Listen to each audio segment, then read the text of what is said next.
Hello friends, good morning. आज के lecture में हम लोग डिस्कस करेंगे scope of variables in Ruby. ठीक है। तो सबसे पहले इस स्कोप को डिस्कस करने से पहले हम ये जान लेते हैं कि रूबी में वेरिएबल्स कितने टाइप के होते हैं। तो रूबी में चार टाइप के वेरिएबल्स होते हैं। पहला होता है class variable, instance variable, local variable and then आखिरी में ग्लोबल वेरिएबल। ठीक है। तो रूबी में चार टाइप के वेरिएबल्स हुए। फिर से रिपीट करते हैं, class variable, instance variables, global variables and local variables. ठीक है। क्लास वेरिएबल हमेशा double at the rate sign के साथ स्टार्ट होता है और जो ग्लोबल वेरिएबल होता है वो डॉलर सिंबल के साथ स्टार्ट होता है। ठीक है।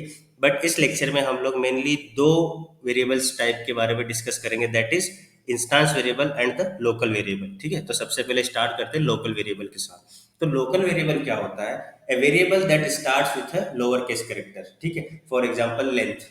तो आपने LENGTH ये इसको स्पेल किया, all character should be in lower. ठीक है। तो ये एक आपका लोअर, सॉरी, ये आपका लोकल वेरिएबल होगा।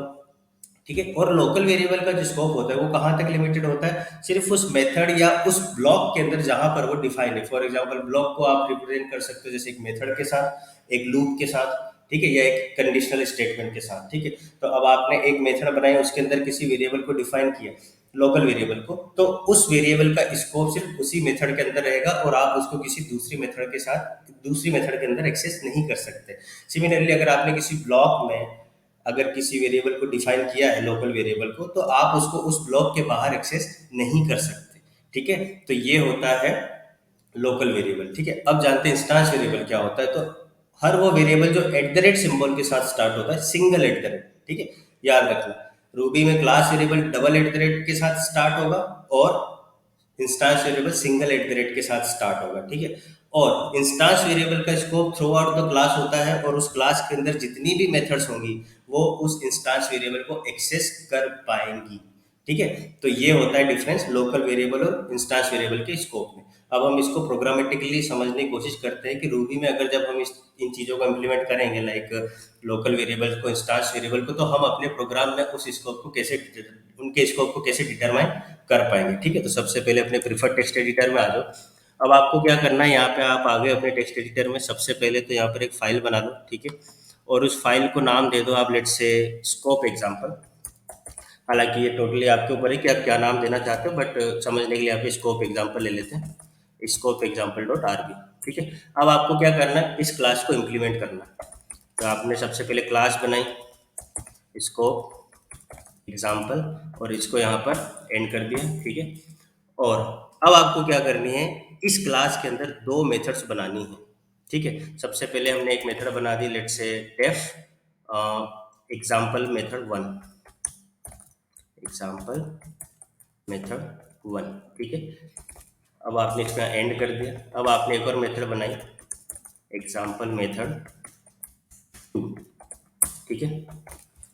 अब आपको क्या करना है कि इस एग्जाम्पल मेथड वन के अंदर दो वेरिएबल डिफाइन करने हैं। ठीक है। लेट्स से आपने डिफाइन कर दिया नेम। ठीक है। अब आपने क्या किया, नेम इक्वल टू लेट्स से रवि कुमार सिंह, रवि कुमार सिंह। ठीक है। अब आपको क्या करना है, पुट्स नेम। ठीक है। तो ये जो नेम है ये एक लोकल वेरिएबल है जो आपने रूबी इस एग्जांपल मेथड वन के अंदर बना दिया। ठीक है। अब आप चाहोगे कि अगर आप इस वेरिएबल को यहाँ भी यूज कर लो तो आप नहीं कर पाओगे। क्यों? क्योंकि नेम नाम का जो वेरिएबल है वो मैंने किस मेथड में डिफाइन किया है, एग्जाम्पल मेथड वन के अंदर। एक तो इस नेम का स्कोप इस मेथड के अंदर पूरा रहेगा, लेकिन इस मेथड के अंदर उसका कोई स्कोप नहीं रहेगा। क्यों? क्योंकि ये एक लोकल वेरिएबल है। ठीक है। और इस तरीके से हम एक लोकल वेरिएबल डिफाइन कर सकते हैं। तो अब अगर आपको इसको देखना हो तो हम कैसे कर सकते हैं, let's say obj1 object one equal to scope example dot new. ठीक है। अब हमको क्या करना है, इस ऑब्जेक्ट वन पर एक एग्जाम्पल मेथड वन कॉल कर लेनी है। ठीक है। तो आप इसको कॉल कर लो यहाँ पर, और सेम आपको क्या करना है, ऑब्जेक्ट वन मेथड पर आपको एग्जाम्पल मेथड टू भी कॉल करनी है। ठीक है। तो अब क्या होगा कि ये जो हमारा एग्जाम्पल वन मेथड है ये तो सक्सेसफुली एग्जीक्यूट होगा। क्यों? क्योंकि हमने इसके अंदर नेम वेरिएबल डिफाइन कर रखा है। लेकिन ये लाइन लाइन नंबर 15 या जो ऑब्जेक्ट वन पर जो हम एग्जाम्पल मेथड टू कॉल कर रहे हैं, ये हमको एक एरर रिटर्न करेगी। क्यों? क्योंकि हमने यहाँ पर नेम डिफाइन नहीं किया है, लेकिन हम उस वेरिएबल को एक्सेस करने की कोशिश कर रहे हैं। ठीक है, तो ये डिफरेंस होता है लोकल वेरिएबल, सॉरी, इसको हम कहते हैं लोकल वेरिएबल्स का स्कोप। ठीक है, डिफरेंस हम लोग बाद में समझेंगे जब इंस्टांस वेरिएबल के स्कोप के बारे में बात करेंगे। ठीक है, तो अब आप इस फाइल को सेव करो और अपने टर्मिनल पे आ जाओ और उस प्रोग्राम को हम इस प्रोग्राम को हम रन करते हैं। तो अभी मैं अपने टर्मिनल पर हूँ। यहाँ पर मुझे क्या करना है, सबसे पहले अपने प्रोग्राम को रन करना है। तो Ruby scope example dot RB. ठीक है, अब आप यहाँ देखोगे ऑब्जेक्ट वन पे जो मैंने मेथड कॉल करी, उसने तो अपना नाम सक्सेसफुली प्रिंट कर दिया, रवि कुमार सिंह। लेकिन जो सेकंड मेथड जो कॉल की है मैंने, यहाँ पर आप देख सकते हो ऑब्जेक्ट वन पर जो मैंने एग्जाम्पल मेथड टू कॉल की है, उसने मुझे एक एरर रिटर्न किया है। क्या रिटर्न किया उसने? अनडिफाइंड लोकल वेरिएबल और मेथड नेम। ठीक है, नेम एरर। ठीक है, तो इसको हम बोलते हैं नेम एरर। नेम एरर मतलब आप आउटसाइड द स्कोप जाके किसी चीज वेरिएबल को या मेथड को एक्सेस करना चाहते हो, या फिर वो डिफाइन ही नहीं है। ठीक है, तो अब यहाँ पर आप देखोगे कि हम स्कोप तो लोकल वेरिएबल का देख रहे हैं, लेकिन ये हमको ऐसा क्यों बोल रहा है कि अनडिफाइंड लोकल वेरिएबल और मेथड नेम। ठीक है, तो जब भी आप लोअर केस कैरेक्टर से कुछ भी डिफाइन करते हो, तो उसको दो तरीके से कंसिडर करता है आपका रूबी प्रोग्राम, कि या तो वो कोई मेथड हो सकती है या फिर वो कोई नेम हो सकता है, सॉरी, कोई लोकल वेरिएबल हो सकता है। ठीक है, अब वो वेरिएबल और नेम, इनके बीच में क्या डिफरेंस है, सॉरी, वेरिएबल और मेथड, इनके बीच में क्या डिफरेंस होगा कि दोनों को डिफाइन करने का तरीका एक ही होता है। ठीक है, मेथड को भी आप लोअर केस कैरेक्टर से डिफाइन करते हो, और वेरिएबल को भी, लोकल वेरिएबल को भी आप लोअर केस कैरेक्टर्स के साथ डिफाइन करते हो। ठीक है, कोई स्पेशल सिंबल नहीं होता lower character lower variable local variable के लिए। ठीक है, तो इसलिए हमको क्या एरर मिली यहाँ पर? अनडिफाइंड लोकल वेरिएबल और मेथड नेम। ठीक है, तो ये हो गया हमारे लोकल वेरिएबल का स्कोप। तो इस नेम वेरिएबल का स्कोप कहाँ पर है? एग्जाम्पल मेथड वन में। लेकिन एग्जाम्पल मेथड टू में जब हम इसको एक्सेस करेंगे तो ये हमें कोई आउटपुट नहीं देगा। अब सपोज अगर मैं इसको कर देता हूँ नेम इक्वल टू, लेट से, जैसे मैंने इसको कर दिया एलेक्स मार्क्स। ठीक है, अब मैंने अगर इसको सेव किया और अब अगर मैं इस प्रोग्राम को रन करता हूँ, तो आप देखोगे रवि कुमार सिंह और एलेक्स मार्क्स। ठीक है, तो इससे हमको क्या समझ में आता है कि अगर एक ही मेथड, सॉरी, दो अलग अलग मेथड में एक ही लोकल वेरिएबल को डिफाइन किया भी गया है और उनकी वैल्यूज डिफरेंट हैं या सेम भी हैं, तो भी वो केवल अपने लोकल वेरिएबल को ही एग्जीक्यूट करेगी, ना कि किसी और मेथड के। ठीक है, तो आप यहाँ पे देख सकते हो इस एग्जाम्पल मेथड वन के अंदर जो लोकल वेरिएबल है मेरा नेम, उसकी वैल्यू क्या है? रवि कुमार सिंह। और एग्जाम्पल मेथड टू के अंदर जो मेरा लोकल वेरिएबल है नेम, उसकी वैल्यू क्या है? Alex marks. ठीक है, तो इस नेम का जो स्कोप है वो कहाँ लिमिटेड हो गया? अपने अपने मेथड्स के अंदर। ठीक है, अब हम इसको समझने की कोशिश करते हैं कि अगर इसी को हम इंस्टांस वेरिएबल बनाएं तो हम इसको कैसे यूज कर सकते हैं। ठीक है, तो इंस्टांस वेरिएबल बनाने के लिए हम लोग क्या कर सकते हैं? सबसे पहले एक कंस्ट्रक्टर बना लो रूबी में, और रूबी में कंस्ट्रक्टर कैसे बनाते हैं? इनिशियलाइज मेथड की हेल्प से। ठीक है, तो डेफ इनिशियलाइज। ठीक है, अब आपको यहाँ पर क्या करना है? एक नेम डिफाइन करना है। ठीक है, और अब आपको इस नेम के अंदर क्या करना है? At the rate name equal to, let's say, जो भी नेम आप ऑब्जेक्ट को इनिशियलाइज करते टाइम दोगे वो यहाँ पर आएगा। ठीक है, अब इस इनिशियलाइज मेथड के साथ ऑब्जेक्ट को कैसे असाइन करना है? अब आपको जब इनिशियलाइज मेथड के साथ आप नेम को असाइन करोगे, तो आप यहाँ पर क्या करोगे? obj1 इक्वल टू एट से स्कोप एग्जाम्पल डॉट न्यू, और फिर यहाँ पर आपको एक वैल्यू पास करनी पड़ेगी। क्यों?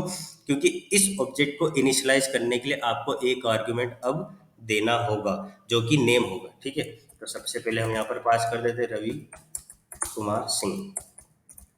ठीक है, और अब मैं इस नेम को यहाँ से हटा देता हूँ। ठीक है, क्योंकि अब ये नेम मेरा लोकल वेरिएबल नहीं है, अब ये नेम क्या हो गया मेरे लिए? Instance variable. ठीक है, क्योंकि ये एट द रेट से डिफाइन है और मैंने इसको कंस्ट्रक्ट किया है यहाँ पर इनिशियलाइज मेथड की हेल्प से। ठीक है, तो अब जब भी मैं कोई ऑब्जेक्ट इनिशियलाइज करूंगा, मुझे इस तरीके से एक वैल्यू पास करनी होगी। ये नेम किस में आएगा? इस आर्ग्यूमेंट में, और ये आर्ग्यूमेंट किसको असाइन हो जाएगा? एट द रेट नेम नाम के इंस्टांस वेरिएबल को। ठीक है, अब अगर मैं इस प्रोग्राम को रन करूंगा तो मुझे दोनों मेथड में रवि कुमार सिंह का आउटपुट मिलेगा। ठीक है, आप यहाँ पर देख सकते हो रवि कुमार सिंह, रवि कुमार सिंह। तो जैसा कि मैंने कहा था कि इंस्टांस वेरिएबल को आप एक क्लास की किसी भी मेथड के अंदर एक्सेस कर सकते हो। ठीक है, तो ये इंस्टांस वेरिएबल का स्कोप हो, थ्रू आउट द क्लास कोई भी मेथड इसको एक्सेस कर पाएगी। ठीक है, लेकिन लोकल वेरिएबल सिर्फ और सिर्फ अपने ब्लॉक में ही एक्सेसिबल होगा, ठीक है, क्योंकि उसकी आइडेंटिटी उस मेथड में जहाँ पे वो डिफाइन हुआ है उसके बाद खत्म। उसके बाद उसको दूसरी मेथड पहचानती नहीं कि भैया ये कौन सा वेरिएबल है, मैंने इसको यूज़ तो कर लिया, लेकिन रूबी आपको एरर देगा, रूबी बोलेगा भैया क्यों यूज़ कर लिया, ठीक है। तो इस तरीके से हम लोग काम करेंगे।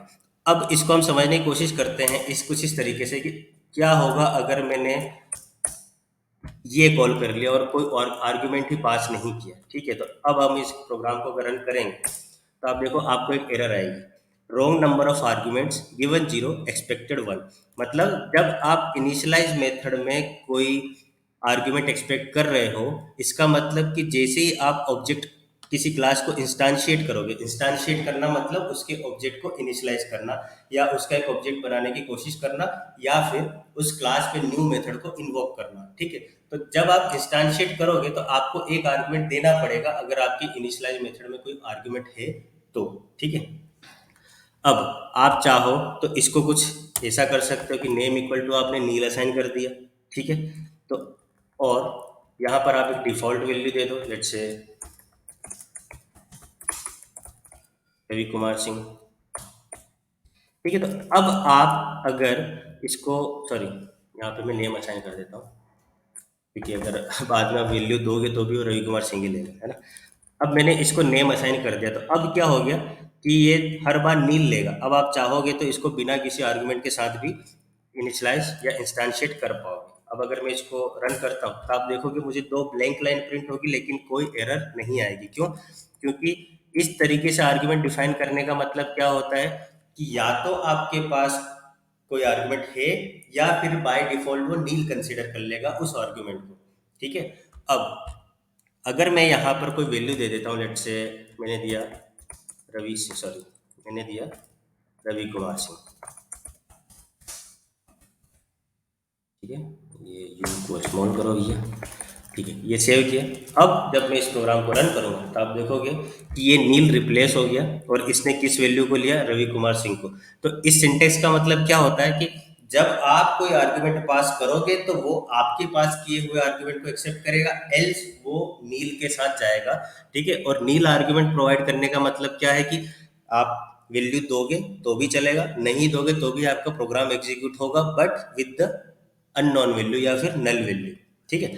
तो यहाँ पे हमने एक सीख लिया। अब आप ये देखो कि यहाँ पर मैं दो मेथड कॉल कर रहा हूँ, दोनों में मुझे सेम ही आउटपुट मिल रहा है, ठीक है। अब मैं क्या करता हूँ, यहाँ पर मैं एक और ऑब्जेक्ट बना लेता हूँ, let's say obj2 equal to scope class dot new, scope example dot new, और यहाँ पर मैं एक नया नेम पास करता हूँ, लेट्स से एलेक्स मार्क्स, ठीक है। इसको सेव किया और यहाँ पर मैं क्या करता हूँ, obj2 का एग्जाम्पल मेथड 2 कॉल करता हूँ, ठीक है। अब जब मैं इस मेथड को रन करूंगा तो ऑब्जेक्ट वन किस नेम वेरिएबल के साथ इंस्टांशिएट होगा, रवि कुमार सिंह, और ऑब्जेक्ट टू जब इंस्टांशिएट होगा तो उसके इंस्टांस वेरिएबल की वैल्यू क्या जाएगी, एलेक्स मार्क्स, ठीक है। अब जब आप इसको रन करोगे तो आप देखोगे आपको वैल्यू क्या मिलेगी, रवि कुमार सिंह और एलेक्स मार्क्स, ठीक है। तो यहाँ पर आई होप आपको इंस्टांस वेरिएबल्स का स्कोप समझ में आया होगा, ठीक है। और लोकल वेरिएबल का स्कोप भी समझ में आ गया होगा कि लोकल वेरिएबल कौन कहाँ कहाँ यूज कर सकते हैं और किस तरीके से यूज कर सकते हैं, ठीक है। अब एक और चीज, सपोज ये जो नील वाला एग्जांपल मैंने आपको बताया है, इसको हम थोड़ा दूसरे तरीके से भी समझने की कोशिश करते हैं, ठीक है। सपोज मैंने एक और वेरिएबल बनाया, लेट्स से ईमेल, ठीक है। अब ईमेल में मैं क्या कर रहा हूँ, एक और इंस्टांस वेरिएबल में बना लूँ @email इक्वल टू ईमेल, ठीक है। अब अगर मैं इस प्रोग्राम को एग्जीक्यूट करता हूँ तो मुझे कोई एरर नहीं आएगी, ठीक है, लेकिन कुछ भी प्रिंट नहीं होगा, ठीक है। फॉर एग्जाम्पल ये देखो आप, ठीक है, यहाँ पर कुछ भी प्रिंट क्यों नहीं हुआ, इसको समझने की कोशिश करते हैं। यहाँ पे लेट्स हम करते हैं @email, ठीक है, और हम यहाँ पे करते हैं @email, ठीक है। अब हम इसको एक रन करते हैं, ठीक है। अब आप देखो ये जो ईमेल आया है इसमें आ गई हमारे नेम की वैल्यू जो हमने यहाँ पे दिया है, ठीक है। Object sorry example one method के टाइम पे ईमेल की वैल्यू क्या मिली, रवि कुमार सिंह, और एग्जाम्पल टू के टाइम पे, एग्जाम्पल मेथड टू के टाइम पे ईमेल की वैल्यू क्या मिली, एलेक्स मार्क्स। लेकिन आप देखो कि हमने प्रोवाइड तो नेम को किया था, ठीक है, लेकिन हमने क्या डिफाइन कर रखा है कि नेम इक्वल टू नील है, ठीक है, और ईमेल इक्वल टू कुछ भी नहीं। ईमेल मतलब जो आप पास करोगे वही जाएगा, ठीक है। तो इसमें क्या होता है कि जब भी आप कोई वेरिएबल पास करोगे, है ना, और आप एज ए नील अगर उसको एक्सेप्ट कर रहे हो, ठीक है, तो वो नील के बाद बाकी के सारे को भी नील ही कंसीडर कर लेगा, ठीक है। लेकिन अगर आपने कोई वैल्यू पास करी है और उसके पहले आपने कोई नील आर्ग्यूमेंट डिफाइन कर दिया है, एंड आप कोई नील एक्सेप्ट कर रहे हो बाय डिफॉल्ट, तो वो वैल्यू नील वाले को असाइन नहीं होगी और वो उसके बाद वाले वेरिएबल को असाइन होगी, अब उसके बाद वाले आर्ग्यूमेंट को असाइन होगी, ठीक है। यहाँ पर आप देखो, मैंने क्या किया, नेम इक्वल टू नील किया, ठीक है। तो अब ये जो आर्गुमेंट है वो नील को एक्सेप्ट नहीं करेगा, वो किसको एक्सेप्ट करेगा, ईमेल को, या वो ईमेल को असाइन होगा, ठीक है। तो इस तरीके की प्रोग्रामिंग प्रैक्टिस से हमको बचना होता है। हमको क्या करना होता है कि जब भी आप कोई डिफॉल्ट आर्गुमेंट किसी मेथड के लिए एक्सेप्ट करते हो, तो आपको कोशिश करनी है कि उस वेरिएबल को आप हमेशा लास्ट में रखो, और सबसे पहले उन वेरिएबल्स को रखो जिनकी वैल्यू आपको एक्चुअल में चाहिए। अब जैसे यहाँ पर मेरे पास ईमेल की वैल्यू होनी चाहिए थी, लेकिन मेरे पास ईमेल की वैल्यू नहीं है, ठीक है। तो मुझे क्या करना है कि मुझे ईमेल को अपने पहले यहाँ पे नेम से पहले डिफाइन करना है, ठीक है। तो इस तरीके से अगर आप अपना प्रोग्राम बनाओगे तो that is the better practice, ठीक है। अब अगर आप यहाँ पर वैल्यू प्रोवाइड कर दो, अच्छे एक नई स्ट्रिंग बनाओ और उसके अंदर डाल दो, जैसे ravi@example.com, ठीक है। और यहाँ पर आप डिफाइन कर दो, अच्छे alex@example.com, ठीक है। Now when you run this program, you will see that email has been printed here, ठीक है, ravi@example.com, alex@example.com, ठीक है। तो क्या सीखा यहाँ पे हमने एक्स्ट्रा, कि जब भी हम कोई ऐसी मेथड बनाते हैं जिसमें हमको कुछ डिफॉल्ट आर्ग्यूमेंट देना है, ठीक है, तो हमको वहां पर क्या करना है कि जिन आर्ग्यूमेंट्स की वैल्यू आप डिफॉल्ट सेट करना चाहते हो उनको सबसे लास्ट में डिफाइन करो, और पहले उन आर्ग्यूमेंट्स को डिफाइन करो जिनकी आप एक्चुअल वैल्यू एक्सपेक्ट कर रहे हो और जिनकी कोई डिफॉल्ट वैल्यू नहीं, ठीक है। अब हम इसको कुछ इस तरीके से समझने की कोशिश करते हैं कि क्या होगा अब हम इसको बिना किसी वेरिएबल के डिफाइन कर दें, ठीक है। क्योंकि एक में तो हमने क्या लिया है, नील एक्सपेक्ट कर रहे हैं, और एक में हम कोई आर्गुमेंट एक्सपेक्ट नहीं कर रहे हैं। तो अब जब आप इसको रन करोगे, सबसे पहले कंसोल क्लियर कर लेते हैं, क्लियर द कंसोल, और अब आप इसको रन करो, ठीक है। Wrong number of arguments given zero, expected one और टू। वन और टू मतलब समझ रहे हो, वन और टू क्यों बता रहा है, क्योंकि एक तो उसको चाहिए ही, ठीक है, दूसरा नहीं भी दोगे चलेगा। डिफॉल्ट आर्गुमेंट जब आप डिफाइन कर देते हो अपने मेथड कॉल में, तो यही होता है कि एक वेरिएबल तो उसको चाहिए ही, या जितने भी फिक्स्ड आप डिफाइन कर दोगे वो तो चाहिए ही, एक बाकी के नहीं भी होंगे तो चलेगा। फॉर एग्जांपल अगर मैं यहाँ पर करता हूँ, लेट्स से कॉन्टेक्ट नंबर, और अब अगर मैं इसको कॉल करता हूँ तो ये क्या बोलेगा, wrong number of arguments given zero, expected two or three. मतलब यहाँ पर मैंने सिर्फ एक वेरिएबल डिफॉल्ट ले रखा है, एक आर्गुमेंट डिफॉल्ट ले रखा है, और बाकी के दो की वैल्यू मुझे चाहिए ही। तो इसलिए मुझे क्या एरर दे रहा है, wrong number of argument given zero, expected either two or three. तो थर्ड वेरिएबल की, थर्ड आर्गुमेंट की वैल्यू जिसकी हमने डिफॉल्ट डिफाइन करेगी, उसकी आप दोगे तो भी चलेगा, नहीं दोगे तो भी चलेगा। बट जो फर्स्ट के दो वेरिएबल हैं, सॉरी, जो दो आर्गुमेंट है जिनकी वैल्यू मैंने आज नहीं पूछी है, उनकी वैल्यू तो मुझे चाहिए, क्योंकि ये मेरे एक्चुअल आर्गुमेंट्स होंगे जिनको मैं डिनाई नहीं कर सकता, और उनकी वैल्यू मुझे ऑब्जेक्ट इंस्टांशिएशन के टाइम पे प्रोवाइड करनी होगी, ठीक है। तो इस तरीके से आप अपने प्रोग्राम को डिजाइन करने की कोशिश करना, ठीक है। तो यहाँ पर आपने क्या क्या चीजें सीखी। पहली चीज तो रूबी में कितने टाइप के वेरिएबल होते हैं, दूसरा इंस्टांस वेरिएबल और लोकल वेरिएबल में डिफरेंस क्या होता है, प्लस उनका स्कोप क्या होता है, तीसरा डिफॉल्ट आर्ग्यूमेंट के साथ किसी मेथड को कैसे डिफाइन करते हैं, और डिफॉल्ट आर्ग्यूमेंट अगर हम किसी मेथड को दे रहे हैं तो उसको किस ऑर्डर में हमको इम्प्लीमेंट करना चाहिए।